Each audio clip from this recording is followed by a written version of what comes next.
Y hoy en la gran tertulia de la economía con Antonio Sanabria, investigador, profesor de Economía Internacional en la Universidad Complutense de Madrid.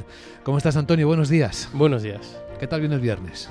Bueno, pues movidito como siempre, ¿no? Siempre a la expectativa de que puede ocurrir. Estados Unidos como tema siempre dominante cada día.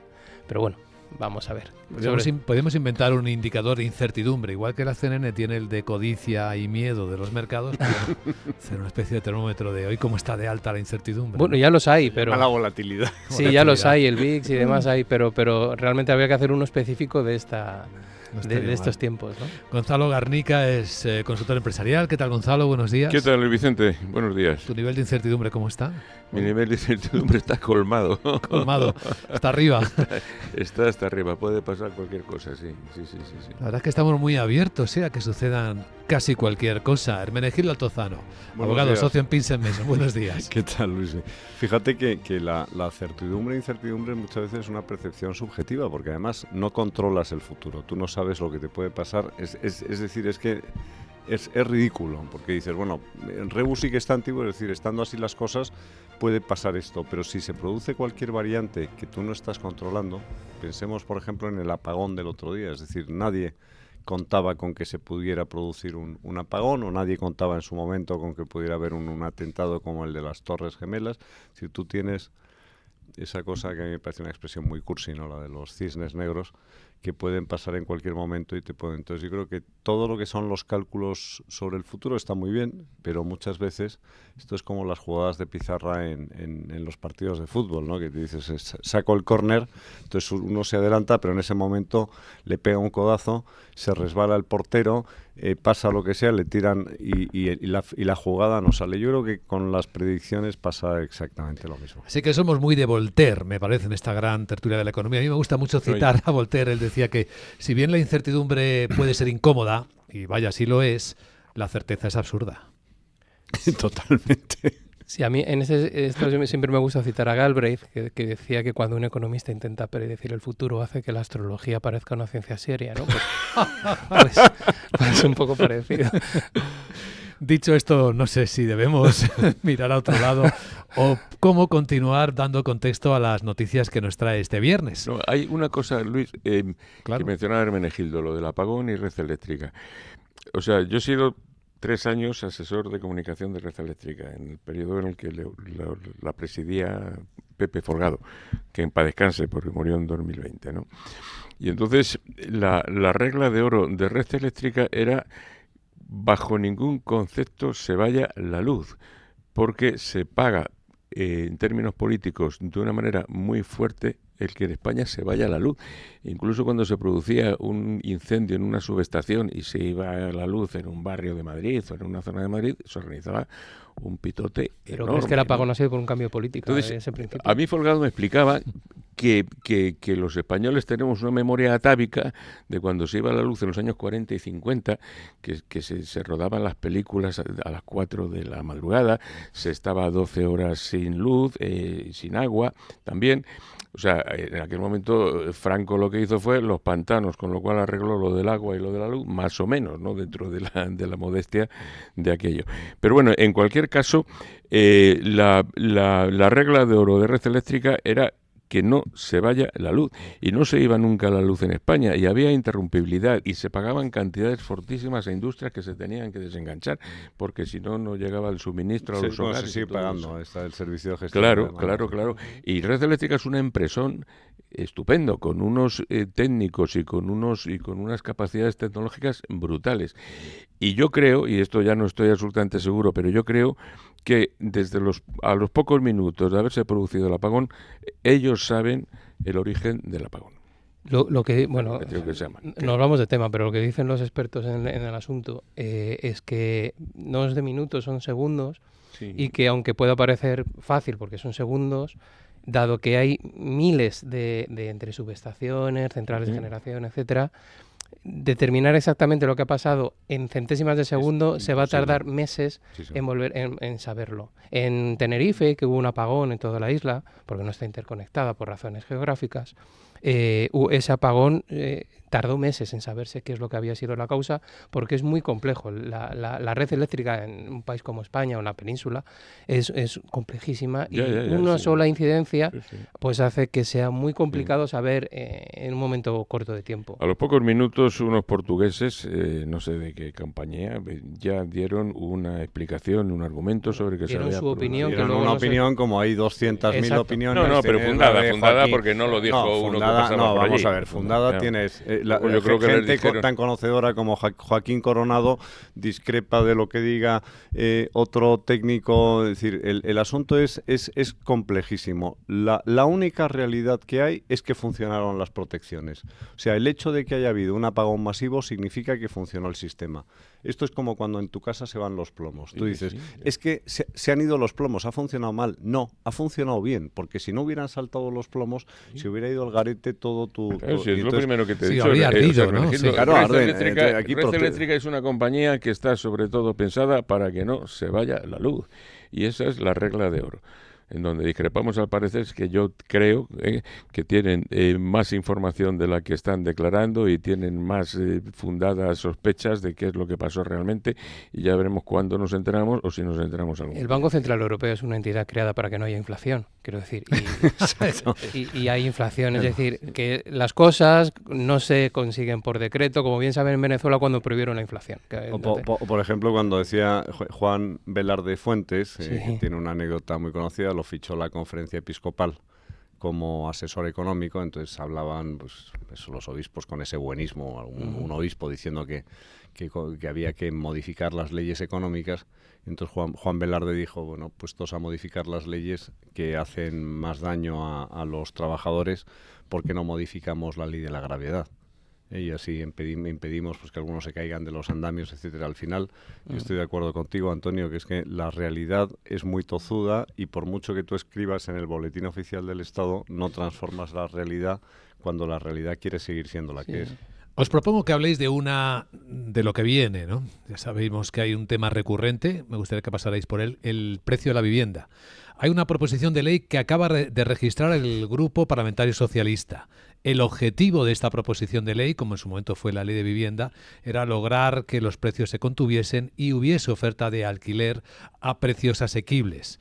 En esta proposición de ley, que luego tiene que pasar por el Parlamento, es decir, estamos hablando solo de sale del un Parlamento, texto. Sale del Parlamento. Exacto, tiene al que ser negociarse, ¿no? Al ser una proposición de ley, es una proposición que presentan grupos, o en este caso un grupo, el socialista, que se presenta en el Parlamento. O sea, se presenta y se debatirá ahí en el Parlamento. Eso es. Y se votará en su momento. ¿Qué incluyen? Una subida del IVA de los pisos turísticos al 21%. El objetivo es que tributen como actividad económica y gravar las viviendas que estén vacías. Y ahí están incluidas las segundas residencias, ¿no? que tienen muchos ciudadanos. Se incluye una extensión de las bonificaciones del rendimiento neto del alquiler en el IRPF en aquellas zonas que no hayan sido declaradas tensionadas cuando se dan determinadas circunstancias, como que se baje el alquiler un 5%, si la persona que alquila está en un determinado rango de edad.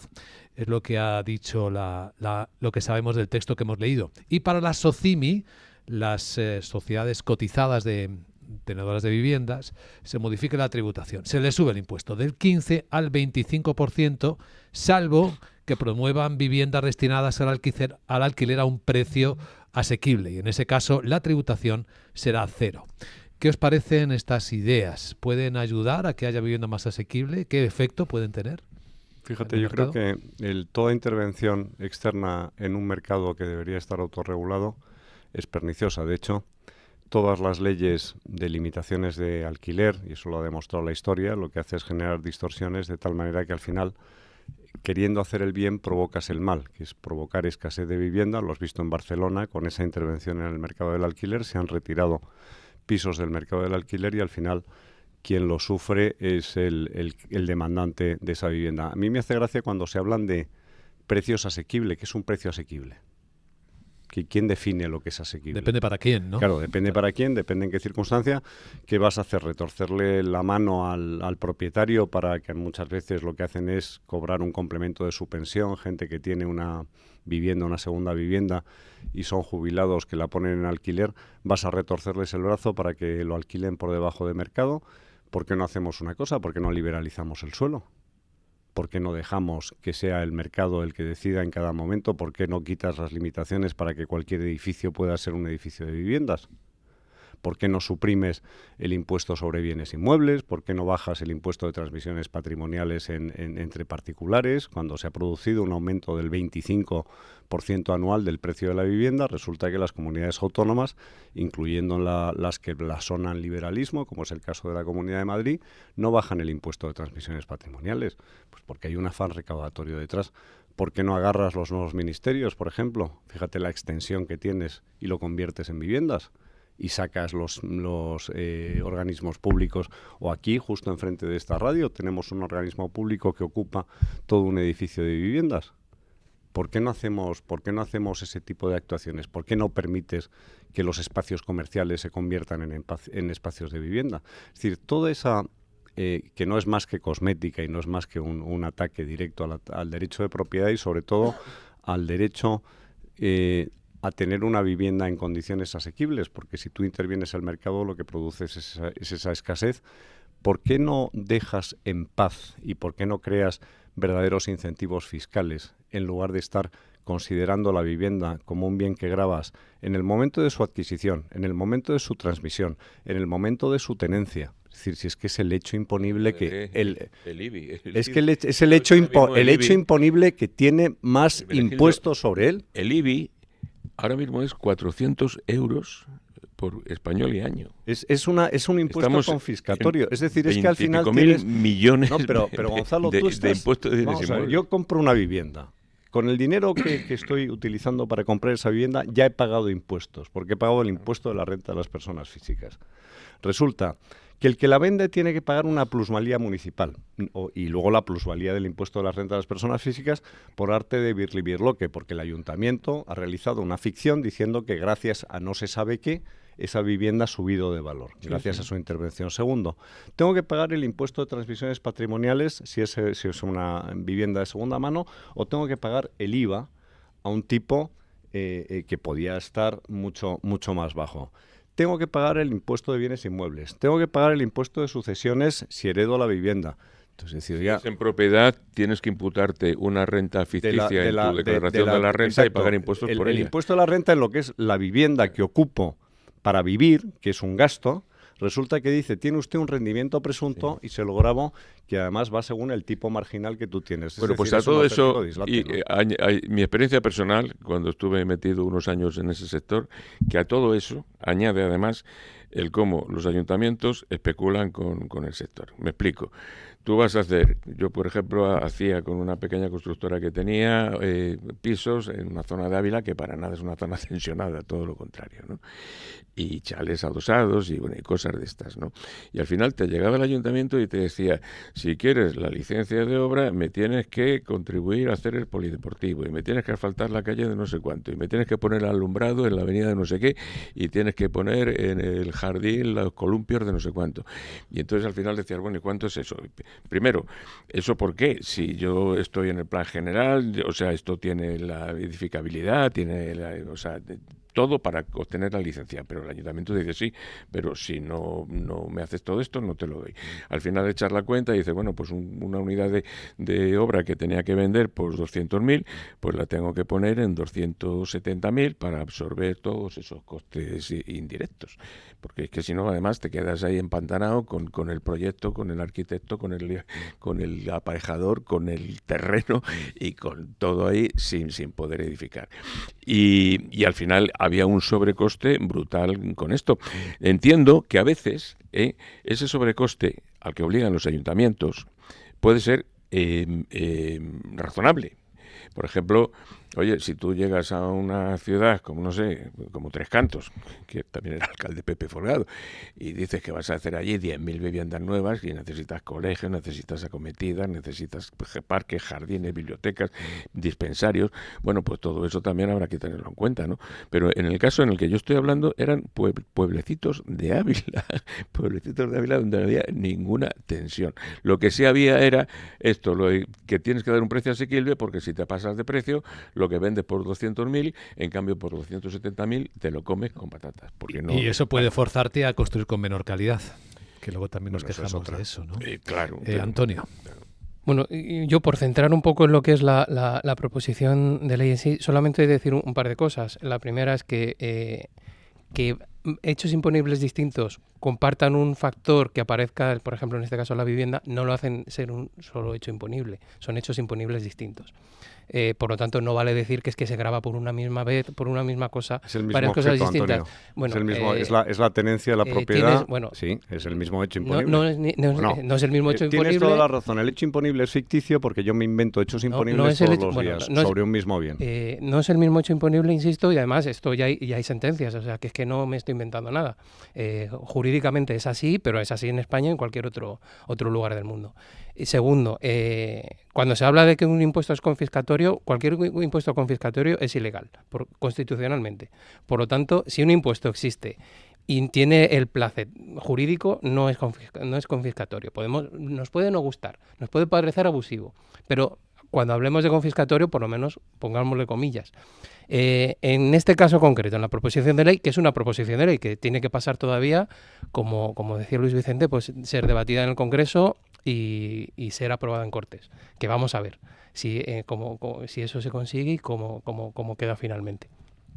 A mí la proposición de ley creo que apunta a la buena dirección en el sentido de que son medidas que nos gusten más o menos o nos parezcan más o menos suficientes o no, apuntan a una cuestión importante, que es el hecho de incentivar la oferta. Es decir, todas las medidas que se aplican son medidas de incentivo de la oferta. Es decir, frente a las medidas de contención de la demanda, que yo estaría de acuerdo contigo, Hermenegildo, en que limitar los precios de los alquileres no funciona en términos generales, habría casuísticas muy particulares, pero en términos generales no funciona. Dicho esto, no ha funcionado tampoco históricamente jamás la autorregulación del mercado, jamás. ¿Cómo que no? No, jamás. El mercado no se regula solo en la vida. Siempre. Bueno, tú puedes creer lo que quieras, pero... De hecho, cuando hay mercado negro es porque ha habido una intervención excesiva y lo que funciona es el mercado negro. No, lo que hay son malas intervenciones, porque las intervenciones pueden ser buenas y malas. ¿Quién decide lo que es bueno y lo que es malo, Antonio? Por los resultados. Simplemente por los resultados. Acabas de poner un ejemplo de un efecto pernicioso. Yo lo que te estoy diciendo es, no existe la autorregulación del mercado, salvo en los libros de manuales de economía de primero. En la práctica, por desgracia, es más difícil, hace falta esa intervención, pero esa intervención puede ser mejor o peor.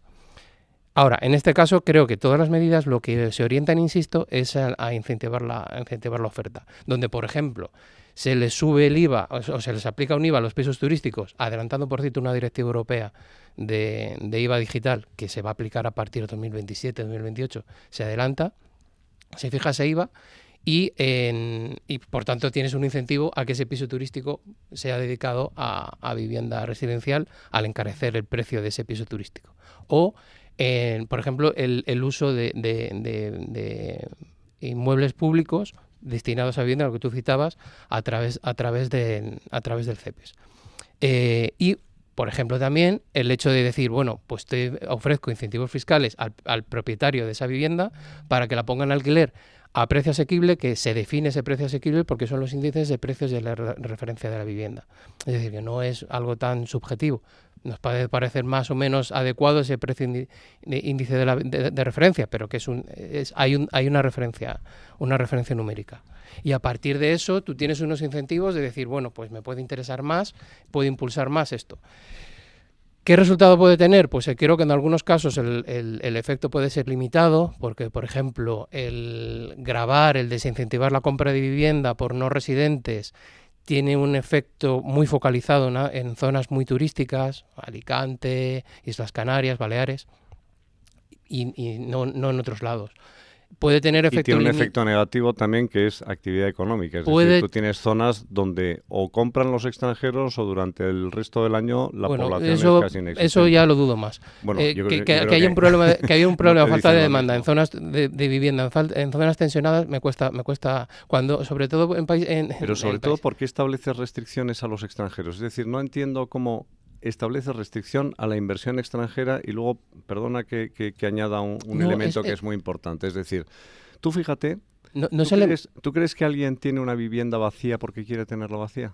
Cuando puede tener, o las razones porque hay una legislación muy imperfecta respecto a lo que es los desahucios o respecto al aseguramiento del cobro de rentas, Pues, o por ejemplo con esa introducción de personas vulnerables que hace que justamente la gente no quiera alquilar las casas a los vulnerables porque no va a ser posible desahuciarlos en un momento determinado? No, bueno, creo que más bien lo que haces es que si no residentes de la Unión Europea tengan un desincentivo a comprar esa vivienda. ¿Por qué vas a desincentivarlo? Porque tienes un problema. No tienes ningún problema. Tienes un montón de edificios públicos que están vacíos y tienes un montón de terreno entre Madrid y Burgos. Puedes construir. Perdona, los ayuntamientos son los que regulan el uso de la tierra. Y tienes, por ejemplo, la operación Campamento, tienes en la entrada de Madrid un montón de terreno donde ha habido muchísimo intento por parte de la iniciativa privada de construir viviendas y aquello sigue vacío porque las administraciones públicas